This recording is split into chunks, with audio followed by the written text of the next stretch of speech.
నమస్తే, welcome to our channel. నేను మెస్సిరి.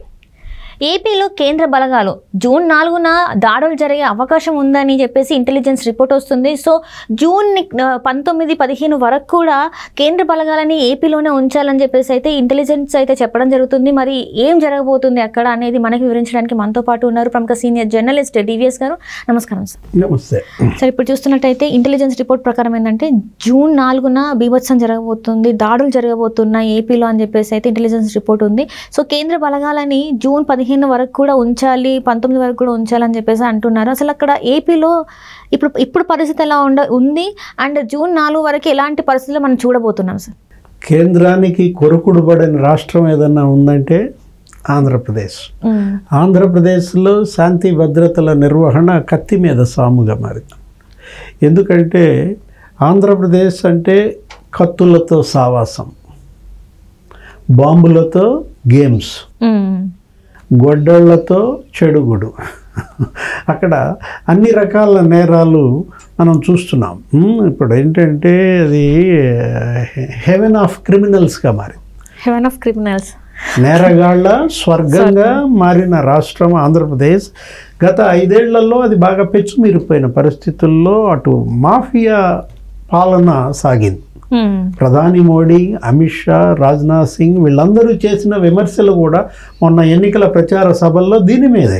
ఏది మాఫియా రాజ్ పోవాలంటే ఎన్డీఏకి ఓటేయండి, వైసీపీని ఓడించండి, గంజాయి మాఫియా, మద్యం mafia, drugs mafia, human trafficking mafia అని కూడా అన్నారు. ఇలా మాఫియా మూకలు చెలరేగిపోతున్న చోట ఇక్కడ ఎన్నికల నిర్వహణ కత్తి మీద సాము. ఇప్పుడు మొత్తానికి ఎట్లా కూడా ఎలక్షన్ అయిపోయింది. ఏదో రకంగా ఎలక్షన్ కమిషన్ ఈ చర్యలు ముందే తీసుకున్నట్లయితే బాగుండేది, ఆలస్యంగా తీసుకుంది. ఆ డీజీపీ మార్పు కొద్దిగా లేట్ అయింది. ఆ డీజీపీ మార్పు తర్వాత కొద్దిగా దీనిలోకి వచ్చింది, ట్రాక్ ఎక్కింది సిస్టమ్. ఆ తర్వాత కూడా వైలెన్స్ స్ప్రెడ్ అవుతుందని తెలియగానే పిఎస్ఆర్ ఆంజనేయుల్ని వీళ్ళందరినీ కూడా మార్చేశారు. ఐజీ పాలరాజుని వరుస పెట్టి ఒకసారి 9 మందిని పోలింగ్ విధులకు దూరం చేసింది, తర్వాత 3 పోలింగ్ విధులకు దూరం చేసింది. ఇట్లా మొత్తానికి ఏదో రకంగా ఇక్కడ సిస్టమ్ని గాడిలో పెట్టడానికి కేంద్ర ఎన్నికల సంఘం నానా పాటలు పడింది. అసలు చేయాల్సిన పని ముందే చేసేసి ఉంటే ప్రభుత్వ ప్రధాన కార్యదర్శి అలుసు, ఆ ప్రభుత్వ ప్రధాన కార్యదర్శి జవహర్ రెడ్డి, జగన్మోహన్ రెడ్డి మరో కోణంగా మారిన పరిస్థితుల్లో ఆయన్ని తొలగించడంలో డోలాయమానంగా ఉండటం ఇవాళ ఈ పరిస్థితి అన్నమాట. మొత్తానికి ఇప్పుడు నిన్న కూడా మనం చూసాం 16 మందిని మార్చారు. పోలింగ్ అనంతర హింస. రైట్. పోలింగ్ నాడు హింస ఒక ఎత్తు, పోలింగ్ తర్వాత రోజుల్లో జరిగిన హింస మరో ఎత్తు.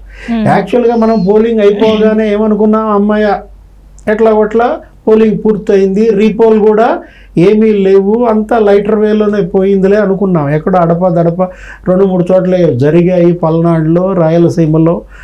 అలాంటి పరిస్థితుల్లో ఇప్పుడు ఏం జరిగింది, కౌంటింగ్ అనుకున్నాం.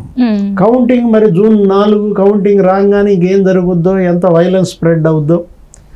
ఇప్పుడు గెలిచిన పార్టీ ఓడిన గ్రామాలకు పోయి తెగ నరకటమా, తగలబెట్టటమా, పొలాలు బిళ్ళు పెట్టడం, గ్రామ బహిష్కారాలు మనం గతంలో కూడా చూసాం. 2019లో కూడా అదే జరిగింది. అసలు ఎప్పుడు ఎన్నిక వచ్చినా ఆంధ్రప్రదేశ్లో ఇదే జరుగుద్ది. కొన్ని ప్యాకెట్స్లో పల్నాడులో, రాయలసీమలో ఏం చేస్తారు, గెలిచిన పార్టీ మాత్రమే ఊళ్ళో ఉండాలి, ఓడిన పార్టీ ఊరు ఖాళీ చేసి వెళ్ళిపోవాలి. ఉంటే వాళ్ళ ఆడాళ్ళు ఉంటారు, మగాళ్ళు వేరే చోట పోయి తలదాచుకుంటారు. 5 ఏళ్ల పాటు అజ్ఞాతవాసం చేయాల్సిందే. వాళ్ళ పొలాలు బీళ్లు పెడతారు, లేకపోతే వీళ్ళే ఆ పొలాలు వేసుకుంటారు. ఆ ఇళ్ళన్నీ కూడా పాడుపడతాయి, వాళ్ళ యొక్క బోర్లు కూడా ధ్వంసం చేస్తారు, తోటలు నరికేస్తారు. మామూలు అమానుషం కాదనమాట. ఈ గ్రామాల్లో ఈ పాలెగాళ్ళ రాజ్యం అన్నమాట అదంతా కూడా.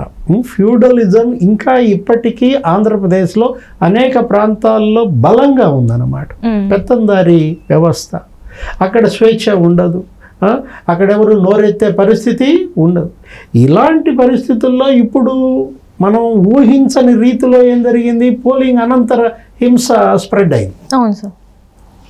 పల్నాడులో మనం చూసాం, కారంపూడిలో లేకపోతే గురజాల్లో అసలు ఏ విధంగా జరిగిందో. ఇప్పుడు నిన్న కూడా పట్టుకున్నారు. ఎక్కడ మాదల అనే గ్రామంలో 29 పెట్రో బాంబులు అంటాం, పిన్నెల్లో పట్టుకున్నారు.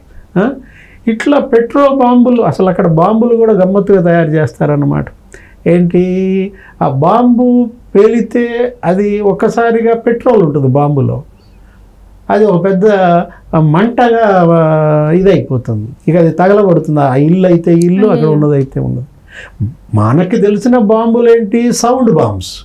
ఇది పెట్రో బాంబు అన్నమాట. ఇదేంటి, ఇది ఒక పెద్ద జ్వాలగా మారుతుంది ఇది కనుక ఈ బాంబు పేలితే. అలాంటి పెట్రో బాంబులు పట్టుకున్నారు. కొన్ని చోట్ల బాంబులో గుడుసూదులు వేస్తారు.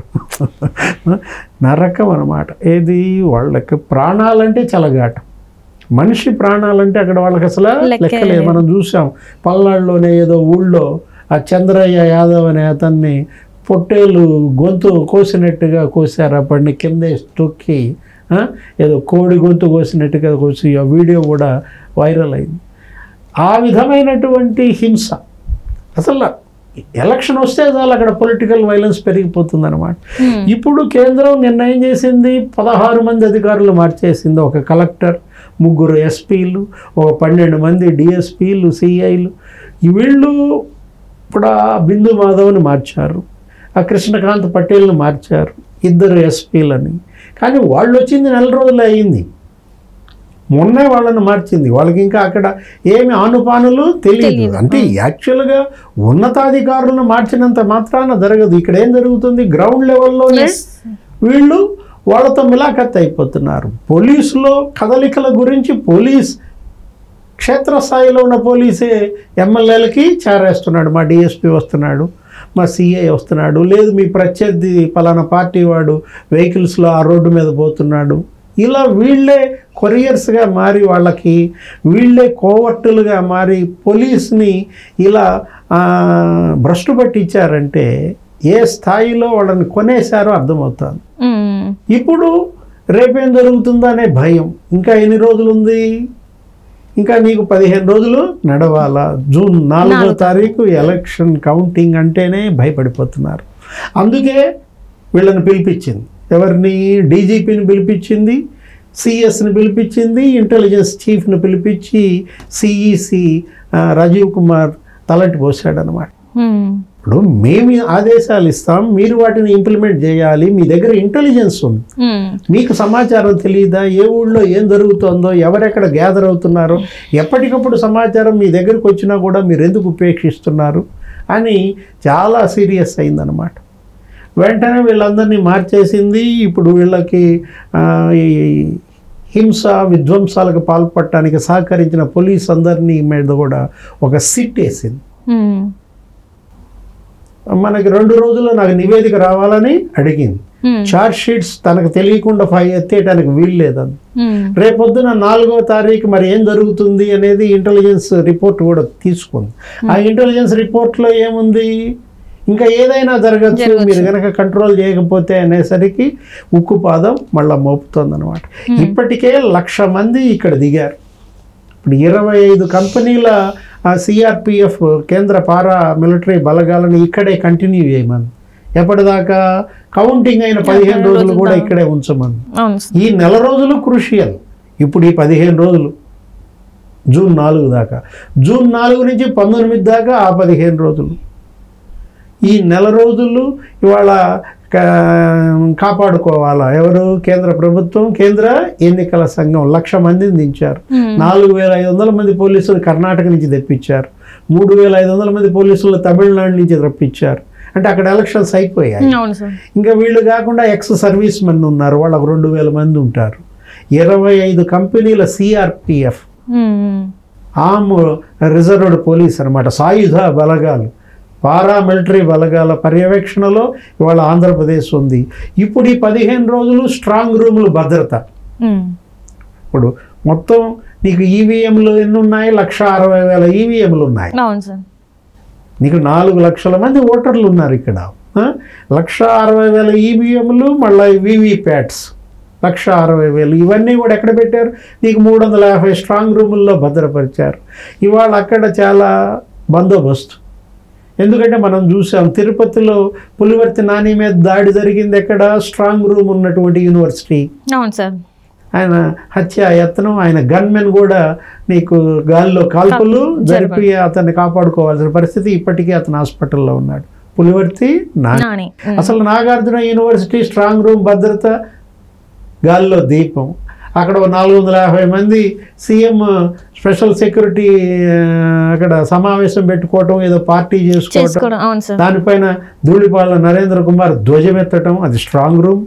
అక్కడ సీఎం ఆఫీస్ వాళ్ళకి సంబంధించిన భద్రతా సిబ్బంది అక్కడ పార్టీ జరుపుకోవటం ఏంటని వెంటనే కలెక్టర్ అక్కడ పరిగెత్తటం, ఎస్పీ పరిగెత్తటం.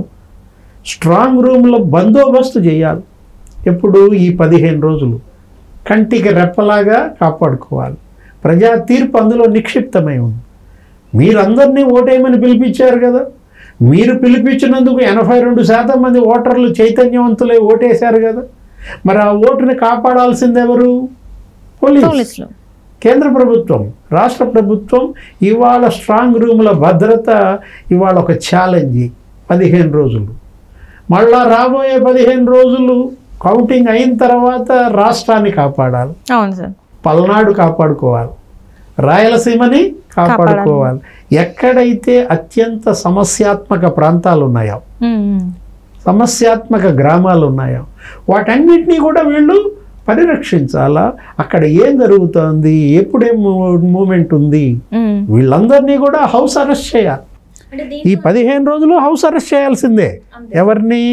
ఎవరైతే ఇవాళ ఈ రాక్షస మూకలకు నాయకత్వం వహించి ఈ హింసా విధ్వంసాలకు పాల్పడుతున్నారో ఈ అభ్యర్థులు, ఈ సోకాల్డ్ ఎమ్మెల్యేస్, వీళ్ళందరినీ కూడా ఈ వైసీపీ వాళ్ళు కావచ్చు, తెలుగుదేశం వాళ్ళు కావచ్చు, ఎవరైతే హింసా విధ్వంసానికి పాల్పడుతున్నారో వాళ్ళందరినీ కూడా హౌస్ అరెస్ట్ ఈ 15 రోజులు చేయాలి.